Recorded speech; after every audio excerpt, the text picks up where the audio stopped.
За өнөөдөр дэлхийг хөгжлөөрөө тэргүүлж байгаа салбарын нэг бол аялал жуулчлалын салбар. Тэгэхээр аялал жуулчлалын салбар бол улс орны эдийн засаг, нийгмийн хөгжлийг хуурсгах хөлбөр юм аа.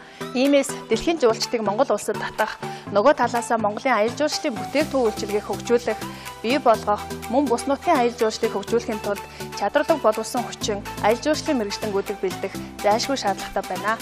Хөдөө аж ахуйн их сургуулийн эдийн засаг бизнесийн сургуулийн маркетингийн тэнхимэнд 20 дахь жилдээ үйл ажиллагаа явуулж байгаа бөгөөд өнөөдөр 3 хөтөлбөртэй энэ хөтөлбөрийн нэг нь аялал жуулчлалын маркетингийн хөтөлбөр юм аа.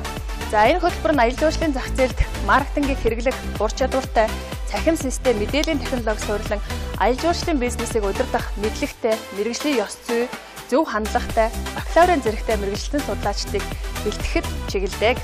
Аялал жуулчлалын маркетингийн менежер мэргэжлийг сонгосноор аялал жуулчлалын байгууллагын маркетингийн төлөвлөгөө хөтөлбөрийг боловсруулах, маркетингийн үйл ажиллагааг удирдах, зохион байгуулах, үнэлгээ хийх, сайжруулах, хөгжүүлэх, тус салбарыг тогтвортой хөгжүүлэх маркетингийн бодлого стратегийг боловсруулах, хэрэгжүүлэх ийм ур чадваруудыг эзэмших болно. Эдгээр ур чадваруудыг эзэмссэн төгсөгчид маань аялал жуулчлалын байгууллагад гүйцэтгэх захирал, ахлах менежер, зөвлөх судлаач, ихтэй сургуульд эрдэм шинжилгээний ажилтан, мөн багшлах бүрэн боломжтой юм аа. За 2020-оос 2040 онд эрэлттэй байх 10 мэргэжлийн 4-р тэрмэлэгдэж байгаа аялал жуулчлалын маркетингийн мэргэжлийг сонгон суралцахыг залуучууд та бүхэнд уриалж байна.